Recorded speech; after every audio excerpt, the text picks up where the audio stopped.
10th class अपन समरूपता पढ़ रहे हैं। समरूपता में 11.1 इसके उदाहरण हो गए, उसके एग्जाम ये एक्सरसाइज हो गई। 11.2 के एक्सरसाइज हो गई, उसके नियम हो गए समरूपता के। अब 11.3 के एग्जाम्पल हो गए। त्रिभुज की यदि दो त्रिभुज समरूप हो तो उनके संगत भुजाएं समान अनुपात में, ये हो गया एक मुख्य प्रमेय हो गई, आधारभूत अनुपातिक प्रमेय। किसी त्रिभुज में दो भुजाओं को समान अनुपात में विभाजित करती हुई कोई रेखा गुजरती है तो वह तीसरी भुजा के समांतर होती है। ये क्लियर हो गया। अब इसके बाद में 11.3 इसकी एक्सरसाइज हो गई हैं, एग्जाम्पल हो गए हैं, उसकी प्रमेय हो गई हैं। तो इसमें 11.3 की क्वेश्चन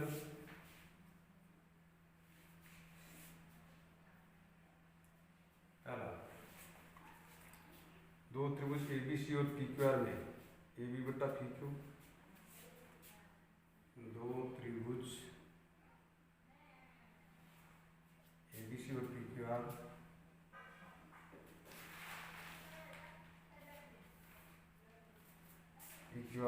में AB बटा PQ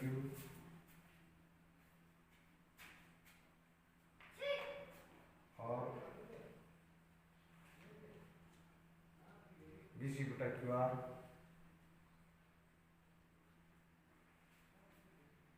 दोनों त्रिभुजों में से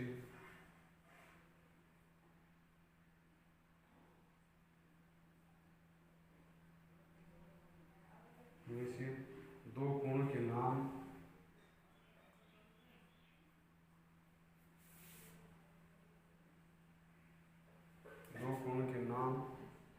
बताइए जो बराबर होने चाहिए।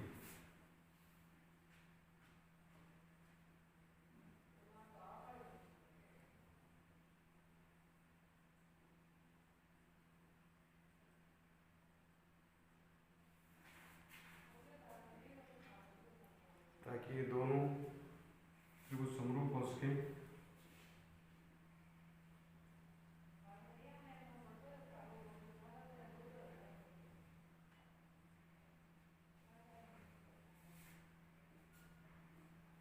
ताकि ये दोनों त्रिभुज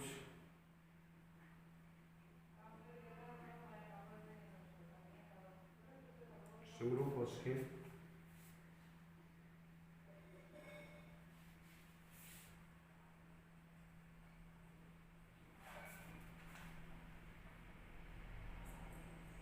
अपने उत्तर के लिए कारण बताइए।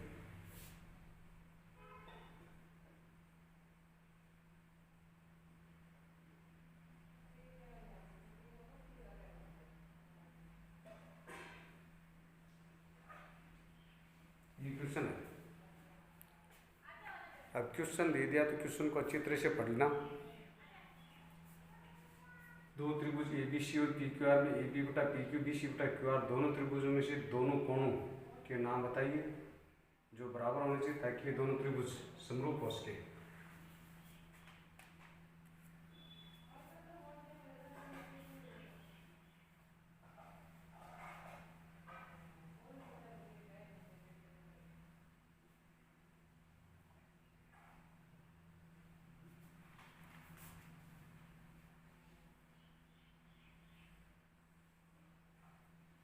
ABC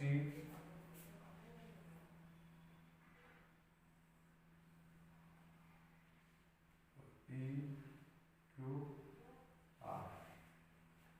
AB बटा PQ ये बटा ये और BC बटा QR दो त्रिभुज ABC और PQR में AB बटा PQ और BC बटा QR दोनों त्रिभुजों में से दो कोणों के नाम बताइए जो बराबर ये बराबर है। दो कोणों के नाम बताने। अब एक कोण तो कोण B बराबर कोण Q कोण। अब इसमें यदि ये दोनों बराबर है तो कोण B बराबर कोण Q आएगा। इसलिए SAS समरूपता का नियम से क्या दोनों क्या हो जाएंगे, दोनों त्रिभुज के नाम पे जो बराबर होना चाहिए, क्यों? ताकि ये दोनों त्रिभुज क्या हो जाएं, ऐसे इस नियम से दोनों त्रिभुज समरूप हो जाएं। क्यों? एक नियम है कि किसी त्रिभुज में दो भुजाएं समान अनुपात में हो, यदि किसी त्रिभुज में एक एक कोण बराबर हो और उन कोणों को अंतरित करने वाली भुजाएं समान अनुपात में हो तो वो दोनों त्रिभुज समरूप होते हैं। तो इसमें ऐसे समरूपता से दोनों त्रिभुज समरूप हो जाएंगे। दूसरा,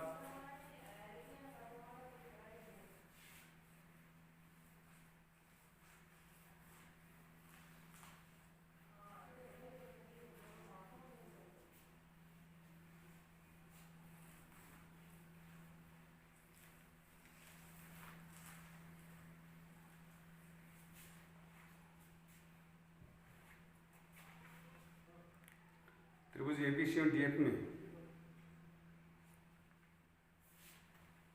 दूसरा त्रिभुज एबीसी व डीएफ में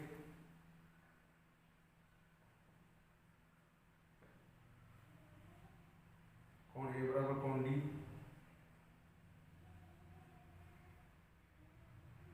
कोण बी बराबर कोण एफ हो तो क्या, हो तो क्या त्रिभुज एबीसी त्रिभुज डीएफ है।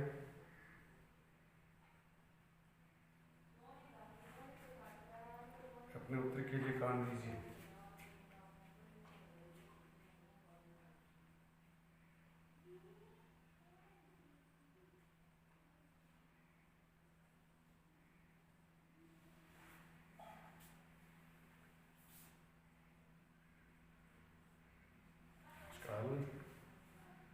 त्रिभुज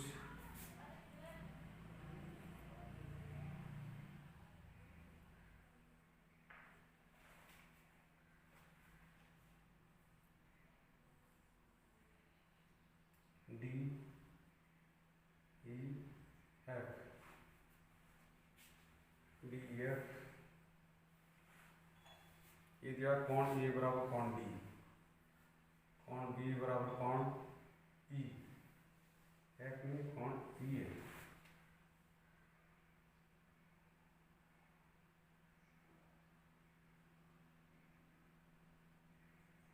कोण बी और एफ हो सकता है इसके बराबर किया जाए।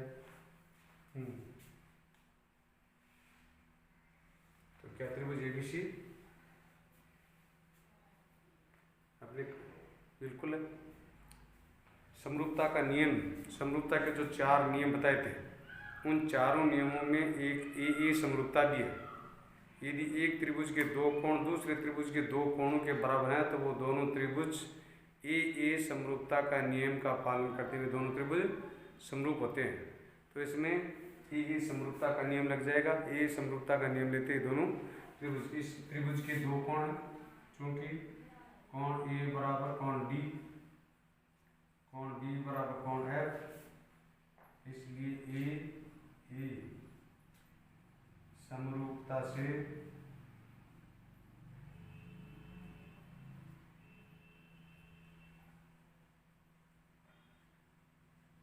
त्रिभुज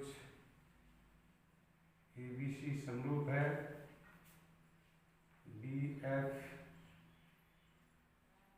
ई। क्यों? कोण जो बराबर है उसको सीक्वेंस से लिखना पड़ेगा।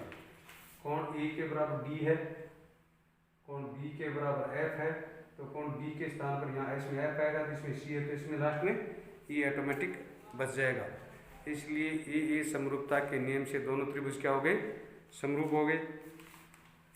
तीसरा, त्रिभुज एबीसी दोनों समरूप क्या बताया जा सकता है?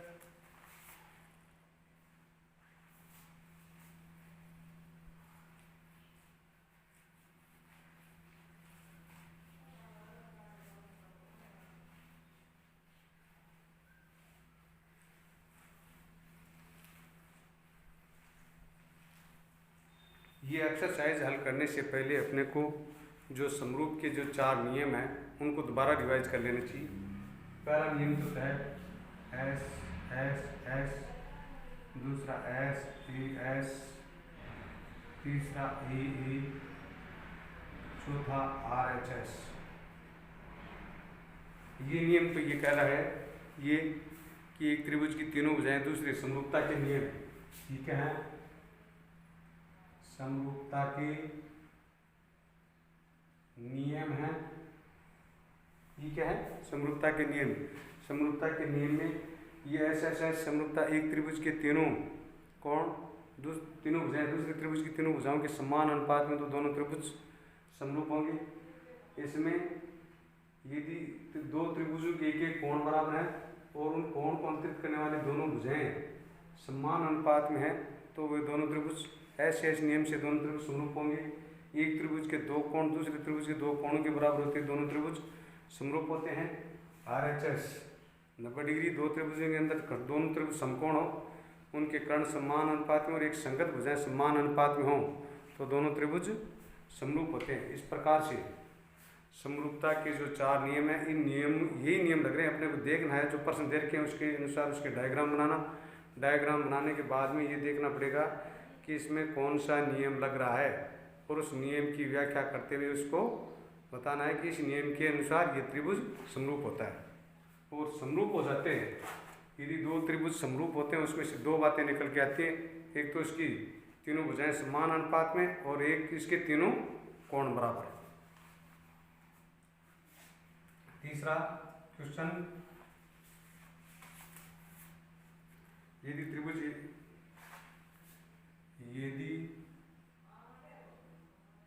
ABC समरूप है त्रिभुज DEF के,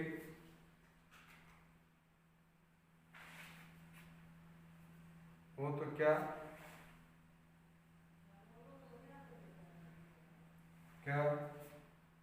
AB बटा DE बराबर BC बटा EF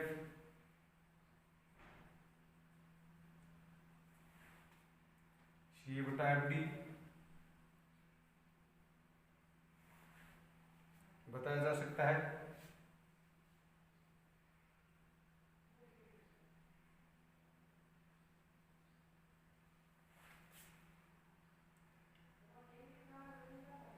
उत्तर को कारण से लिखिए। उत्तर को कारण सहित लिखिए। इसका हल, डायग्राम बनाइए दोनों त्रिभुजों के।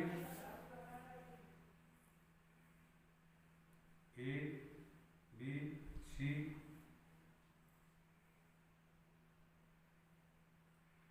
DEF दो त्रिभुज हैं, दोनों त्रिभुजों के समरूप के लिए बोल रहा है। तो अभी आपको बताया यदि दो त्रिभुज, पिछले 2-3 मिनट पहले बताया कि यदि दो त्रिभुज समरूप हैं तो उनकी संगत भुजाएं समान अनुपात में होती हैं हो। तो इसलिए यानी कि चूंकि त्रिभुज ABC समरूप है DF के और हम जानते हैं कि समरूप त्रिभुजों की संगत भुजाएं समानुपाती होती हैं। इसलिए AB बटा DE BC बटा EF AC बटा DF AC बटा DF ये थे। इस प्रकार से ये क्योंकि हम जानते हैं, कारण ये दे दिया क्योंकि हम जानते हैं कि समरूप त्रिभुजों की संगत भुजाएं समानुपाती होती हैं। अब इसके बाद में 2-3 बीच में जो क्वेश्चन है वो ऑफलाइन आएगी, जब अपनी क्लास स्टार्ट होगी तब उसमें बता देंगे। वो आपको इस तरह से ऑनलाइन में पूरा चित्र से क्लियर करने से पहले समझ में नहीं आ सकते, इसलिए 4, 5, 6 ये 3 क्वेश्चन अभी आपके आने के बाद बता देंगे। अपनी क्लासें जल्दी स्टार्ट होंगी। 7वां क्वेश्चन,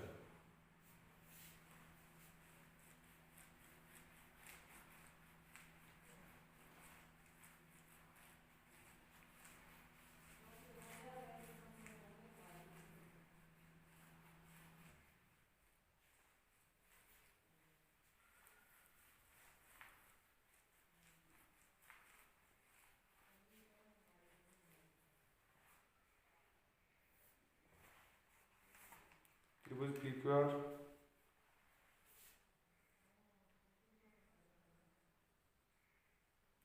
समरूप है TRS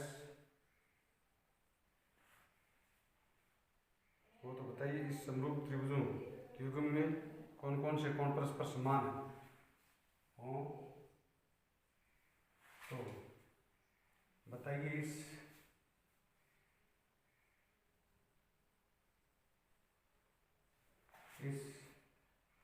समरूप त्रिभुज युग्म में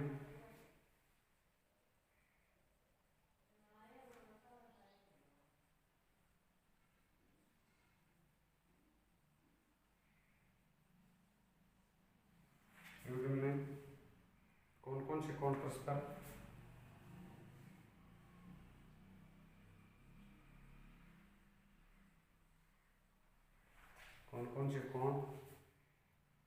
परस्पर समान होना चाहिए।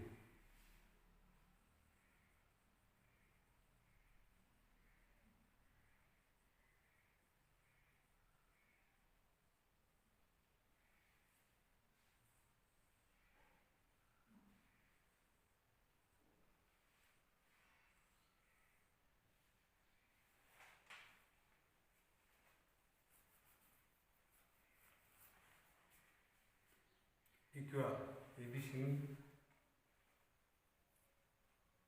PQR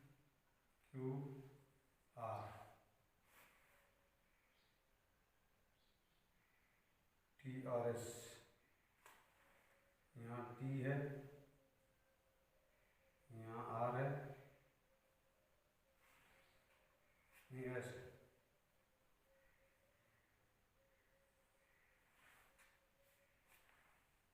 ये R, ये P और ये S।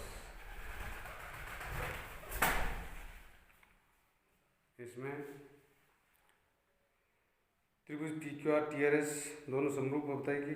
त्रिभुजों के युग्म में कौन कौन से कोण परस्पर समान है।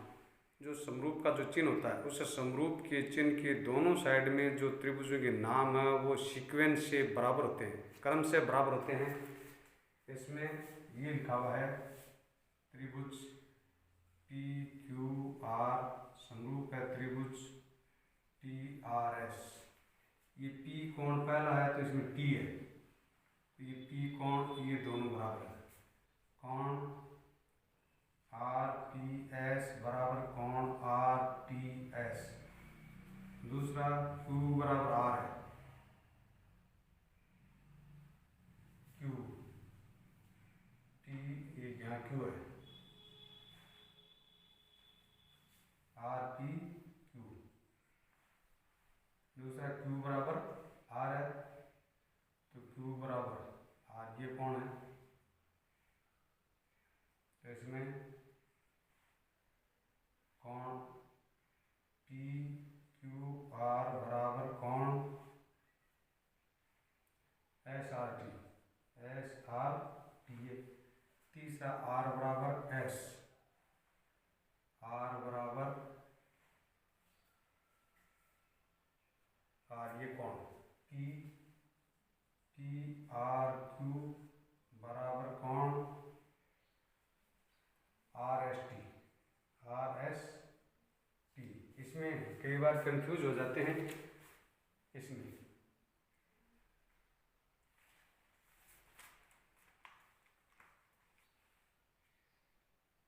ये जरूरी नहीं है ये दोनों का ही है। ये जो R है ये S के बराबर है, ये कोण है इसके इस कोण के बराबर है, इस कोण के बराबर है। जो क्रम लिखा हुआ है P है वो T के बराबर, Q है वो R के बराबर, R है इसका इस बड़े वाले त्रिभुज का R है वो S के बराबर है।